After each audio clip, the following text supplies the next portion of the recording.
सूरत इखलास का खास वजीफा। अगर आपको कोई भी मसला हो, घरेलू हो या कारोबारी हो, दफ्तरी हो या ज़मीन का मसला हो, यानी रोज़ाना किसी भी वक्त इस अमल को करें तो आपकी ज़िंदगी की तमाम मुश्किलात, तमाम परेशानियां इस वजीफा के करने की वजह से हल हो जाएंगे। सूरत इखलास को पढ़ने के बेशुमार फ़वाइद हैं। ये सूरत बहुत से रूहानी, जिस्मानी और ज़हनी परेशानियों से निजात हासिल करने का इकसीर दर्जा रखती है। इस अमल को करने का तरीका कुछ इस तरह है। सबसे पहले 2 रकअत नवाफिल पढ़ें और दोनों रकअतों में 101 मरतबा सूरत इखलास पढ़ें और नवाफिल पढ़ने के बाद सजदे में गिर कर 11 बार सूरह इखलास पढ़ें और फिर सजदे से उठ कर 11 बार सूरत इखलास पढ़ें और फिर दोबारा सजदे में गिर कर 11 बार सूरत इखलास पढ़ें और फिर सजदे से उठ कर 11 बार सूरत इखलास पढ़ें। उसी तरह 11 सजदे करने ही और उसी तरह सूरत इखलास पढ़नी है और इसके बाद 11 बार इस्तिग़फ़ार पढ़ लें और फिर 11 बार दरूद इब्राहिमी पढ़ लें और इसके बाद अल्लाह से अपने मकसद के लिए दुआ करें। इंशाअल्लाह आपका मकसद पूरा होगा। इस तहरीर में एक ऐसी तस्बीह के बारे में बताएंगे कि जिसको अगर आप रोज़ाना पढ़ते हैं तो आपकी तमाम मुश्किलात इंशाअल्लाह ख़त्म हो जाएंगी, दुखों, गमों और परेशानियों से निजात हासिल होगी। अगर मुहताजी ने अंधेरा है तो इस अमल की बरकत से गुर्बत और तनगदस्ती का खात्मा हो जाएगा। वो तस्बीह इंतहाई आसान और मुख्तसर है, लेकिन एक बात ज़हन में रखें कि यकीन शर्त है। अगर यकीन नहीं तो कुछ नहीं। इसके साथ साथ 5 वक्त की नमाज की पाबंदी बहुत ज़रूरी है। इस हकीकत से कोई इंसान इनकार नहीं कर सकता कि दुनिया में हर अमीर, गरीब, नेक को कानून कुदरत के तहत गमों, दुखों और परेशानियों से किसी न किसी शक्ल में जरूर वासिता पड़ता है, लेकिन वो इंसान खुशकिस्मत है जो इस गम, दुख और परेशानी को सब्र और हौसला के साथ बर्दाश्त करता है।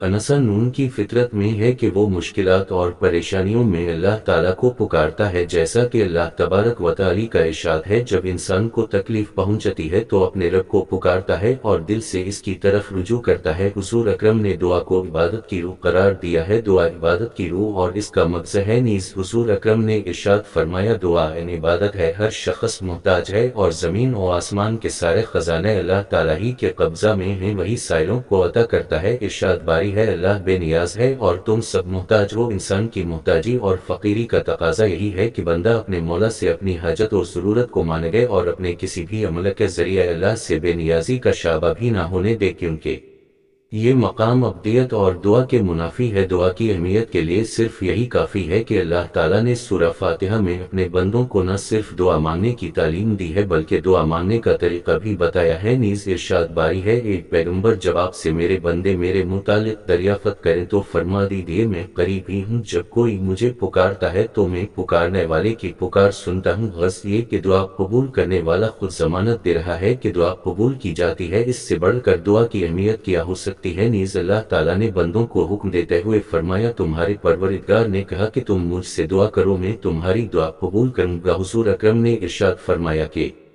तुम्हारे परवरिदगार में बदरजा कायत, हया और करम की सिफत है। जब बंदा इसके आगे मांगने के लिए हाथ फैलाता है तो इसको हया आती है कि इनको खाली हाथ वापस कर दे, यानी कुछ ना कुछ अता फरमाने का फैसला जरूर फरमाता है। हुजूर अकरम का ये इरशाद दर हकीकत साइल की लाइमीद की किरण है कि अल्लाह ताला ऐसा करीम है जो मांगने वालों को कभी महरूम नहीं करता और बंदा की मसलहत के मुताबिक जरूर अता करता है। हजरत अब्दुल्ला बिन उम्र से रिवायत है कि हुजूर अकरम ने इरशाद फरमाया, तुम में से जिसके लिए दुआ का दरवाज़े खुल गया इसके लिए रहमत के दरवाजे खुल गए, और अल्लाह को सबसे ज्यादा महबूब यह है कि बंदा इससे आफियत की दाखिले। हुजूर अकरम ने दुआ को मोमिन का खास हथियार यानी इसकी ताकत बतलाया है। दुआ को हथियार से तशबीह देने की खास हिकमत यही हो सकती है कि जिस तरह हथियार दुश्मन के हमला वगैरह से बचाव का जरिया है, उसी तरह दुआ भी आफात से हिफाजत का जरिया है। या अलीम इल्मनी या खबीर खबरनी या वहाब कबली मन इसरारतनी या वाल आखिरा। आप रोज़ाना इस तस्बीह को सबा शाम एक मरतबा ज़रूर पढ़ें। तस्बीह का मतलब 100 दानों वाली तस्बीह है। इंशाअल्लाह बहुत फ़ायदा हासिल होगा।